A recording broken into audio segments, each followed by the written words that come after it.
이번 수업 시간은 근신경 통증을 조절하기 위해서 준비한 이제 근육학의 기초 수업입니다. 책은 누구나 쉽게 보는 근육학 책과 정답미디어에서 나온 해부학 책을 가지고 수업을 진행할게요. 참고 도서로 이 책을 하는데 조만간 임상해부학 책을 쓰게 되면 제 책으로 이제 좀 쉽게 하겠습니다. 이걸 할 때마다 저는 이제 뭐 앞뒤로 막 찾아서 이렇게 보여줘야 되니까 이제 임상해부학적으로 설명하기는 이 책이 너무 불편해요.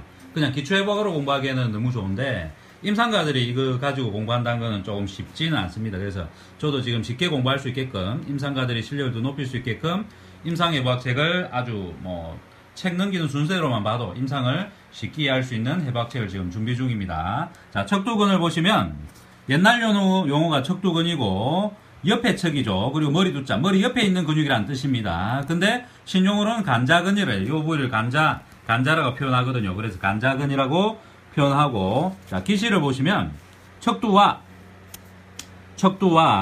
그 다음에 척두와의 내외 근막에 붙는다라고 되어 있죠. 척두와가 어디냐면 지금 여기 보시면 이렇게 움푹 파져 있죠. 자, 앞에서 보면 더 파져 있는 게 보이겠죠. 그래서 우리가 해골 그림을 그릴 때 어떻게 그려요?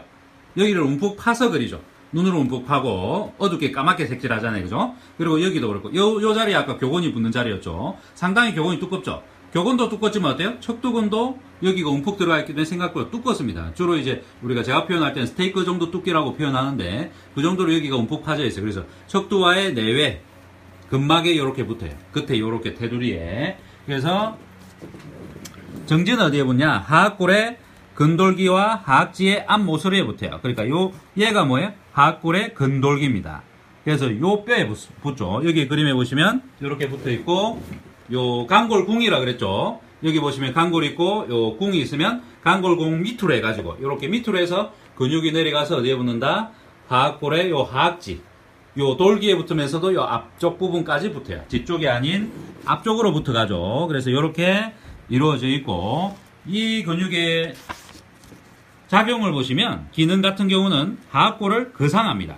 거상이라는 뜻이 뭐였죠? 올린다는 뜻이죠. 올린다. 그래서 하악골은 아래턱뼈를 뺐다고 이 아래턱뼈를 위로 올릴 때 작용하는 게 척두근입니다. 근데 이 올리는 작용을 가장 큰 힘을 작용하는 것은 교근이라고 했죠. 척두근은 힘이라고는 올리긴 올리는데 이 두 개의 밸런스를 맞춰주는 거. 턱을 좌우로 이렇게 제 위치를 잡아주는 거 있죠. 균형을 잡아주는 거.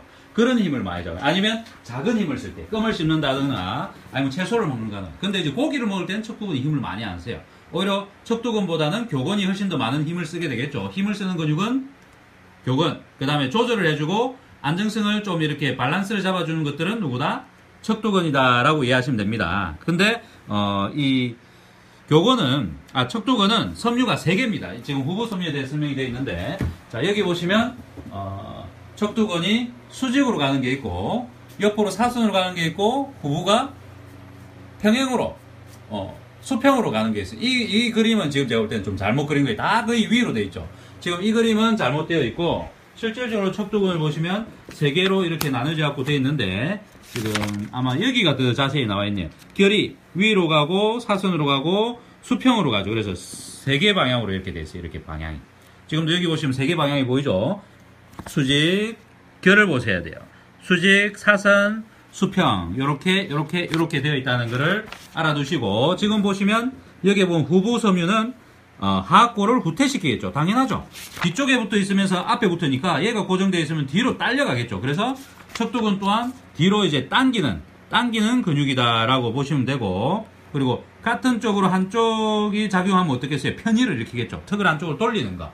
그래서 턱을 어떻게 하는 거예요? 이쪽 근육이 짧아지면 얘를 이쪽으로 이렇게 편의하겠죠. 이렇게 트는 거, 턱을 트는 거. 자, 보시면 턱이 이렇게 있으면 한쪽으로 이렇게 편의를 한단 말이에요. 이쪽으로 돌리는 거. 뭔가 씹을 때는 어떻게 써요?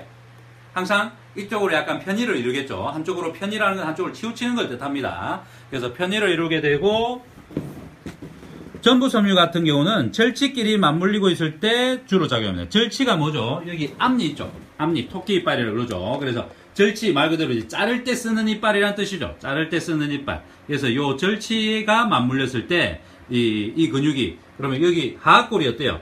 뒤로 이렇게 밀려 있으면 절치끼리 맞물리지 않죠. 어떻게 해야겠어요? 약간 얘가 앞으로 나가서 얘를 윗니와 아랫니가 딱 마주치게 해야 실 같은 걸 끊을 수 있겠죠. 그래서 끊을 때 쓰는 이빨. 그래서 절치라고 표현하기도 하는데 이 절치가 작용될 때가 언제다? 척두근의 요 앞쪽 섬유, 수직 섬유가 그거를 하고 있어요. 그래서 요렇게 기능이 이루어진다 보시면 되고, 근데 실질적으로 여기 보시면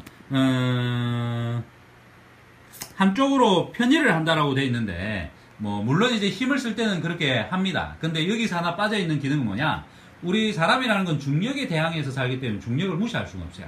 그래서 머리가 한쪽으로 틀어졌을 경우 늘어나면서 힘을 쓰고 있는 경우가 더 많아요. 짧아지면서 척두근이 작용하기보다는 오히려 짧아지면서 힘을 쓰는 것은 교근이고, 늘어나면서 힘을 쓰는 건 척두근이라고 보시면 돼요. 그래서 한쪽으로 왼쪽으로 힘을 쓰게 되죠. 그럼 교근이나 이런 근육이 힘을 쓰게 되면 이쪽이 특이 쪽으로 편의가 될 거잖아요. 그죠? 그때 어떻게 해요? 이쪽에 있는 척두근이 늘어나면서 힘을 씁니다.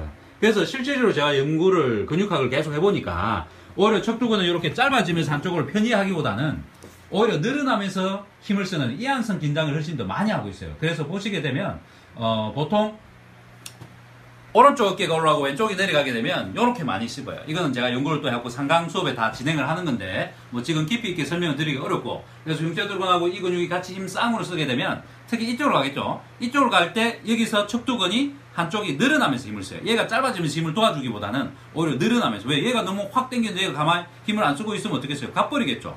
그러니까 얘는 어때요? 너무 가지 말라고 잡아주는 역할을 더 많이 하는 근육이라 보시면 되고, 중력에 의해서 이렇게 틀어지면 어때요? 특히 이리 가죠? 떨어진 걸 항상 잡고 있는 근육이죠. 얘가 척두근이 이렇게 편의가 됐다 해서 잡고 있을 필요가 없죠. 그래서 옛날에는 이렇게까지 체형이나 중력에 대해서 이론이 완벽하지 않을 때 쓰여진 책들이 이런 책들이고, 그래서 기능에 대한 이론들이 정확하지 않았어요. 그래서 지금 현재 여러분들이 보는 기능에 대한, 근육의 기능에 대한 이론들은 실제로 이제 중력이나 이 기능 이 자체가 힘에 대한 원리가 아닌 해부학적인 원리, 그냥 그 부위를 보고 하는 원리이기 때문에 요런 부분이 좀 빠져 있어요. 그래서 기능을 생각할 때 이제 중력을 생각하고 내 몸이 어떻게 체형이 틀어져 있는가를 생각해야 돼요. 그래서 옛날에 하셨던 분들은 이 체형이 틀어진 거에 대한 생각은 안 하고 쓴 경우가 많아요. 근데 지금 뭐 100명 중에 99명 이상이 솔직히 얘기하면 거의 100%에 가까운 사람들이 체형이 다 틀어져 있죠. 그래서 오른쪽 왼쪽 척두근이나 이 두 개가 있는 양쪽에 있는 근육들의 밸런스는 실질적으로 다 깨져 있어요. 그래서 요런 것도 한 번 더 여러분들이 생각해 보시면 좋을 것 같고, 요런 이론들을 저는 이제 싹 다 근육마다 다 적용해갖고 정리를 해서 근육학적인 체형학을 해갖고 저희 근신경통조절학회 해서 상강에서 이제 수업을 진행을 하고 있어요. 그래서 이런 부분들은 지금 제가 연구를 하면서 모든 책을 다 참고하고 다 봤지만 아직은 깔끔하게 정리는 안 돼 있더라고. 물론 부분적으로 나와 있는 거 있었는데 전신을 완벽하게 정리가 돼 있지는 않더라고. 그래서 이번에 제가 그 이론들을 싹 다 몇 년 전에 정리하고 두 번째 책인 이 임상예부학 책을 제가 쓰고 나면 그 뒤에 쓸 책이 아마 세 번째 책이 그 근육학적인 체형학 해가지고 아마 책이 나오지 싶습니다. 자, 그리고 신경지배를 한번 보시면 척두근의 신경지배는 제5내신경인 3차 신경의 어디? 신부척투신경이 지배를 해요. 전후신경. 아, 그러면 두 개가 있겠구나. 전 신부척투신경이 있고 후 신부척투신경이 있겠네라고 그래서 알 수 있겠죠. 근데 이 척투신경은 어디서 나와요? 3차 신경에서 나오는데 분지가 이루어져서, 분지라는 게 가지가 하나 나온다는 뜻입니다. 그래서 하나의 가지가 빠져나와서 이런 신경으로 돼서 이렇게 간다라는 뜻이에요. 이걸 글로만 읽으면 어떻겠어요? 좀 머리에 잘 안 와닿죠? 눈에 막 그려지지 않잖아. 본 것처럼. 그래서 그림을 한번 보시면, 자, 이제 3차 신경의 하악지죠. 그 하악지에서 분지가 두 개가 나와요. 이렇게.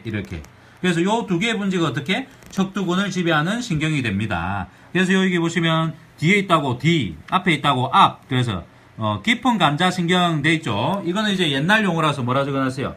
전후 신부 척두신경. 깊다라는 게 신부란 뜻이고 척두골이라는 뜻이 여기서는 간자뼈죠. 그래서 간자라고 표현되어 있는 겁니다. 그래서 이게 신용어고 요거는 구용어예요. 그래서 이런 식으로 되어 있다는 걸 알아두시고, 그리고 참고로 제 책에는 이제 구용어와 신용어가 같이 있어요. 그래서 찾아보실 때 쉽게 찾아보시라고. 그리고 신용어가 좀 풀이 되어 있는 말이기 때문에 한글이 많이 섞여 있죠. 그래서 좀 더 이해하기가 쉬워요.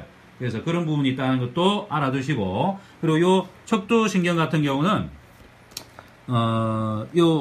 여기서 나오죠. 그래서 한 번 더 자세히 보시면, 교근할 때 한 번 더 보여드렸지만 그래도 한 번 더 보세요. 3차 신경 보실 때 요 눈으로 가는 가지와 상악으로 가는 가지와 하악으로 가는 가지가 있죠. 그래서 나중에 보시면 이 이빨 쪽을 지배하는 신경이 또 척두근하고 관련이 있는데, 척두근이 안 좋으면 이 3차 신경이 요 상악지를 눌러서 이빨 쪽에 통증 주는 거와 관련이 있어요. 교근도 마찬가지고. 그래서 이런 부분들이 좀 관련이 많다는 것을 좀 알아두시면 좋겠습니다. 그래서 3차 신경은 지금 한 번 더 보시면 여기서 나와가지고 눈으로 가고 턱으로 가고 위턱하고 아래턱으로 이렇게 나뉘어져 있어요. 그래서 이렇게 이루어져 있다는 것도 한 번 더 보시면 도움이 되실 겁니다.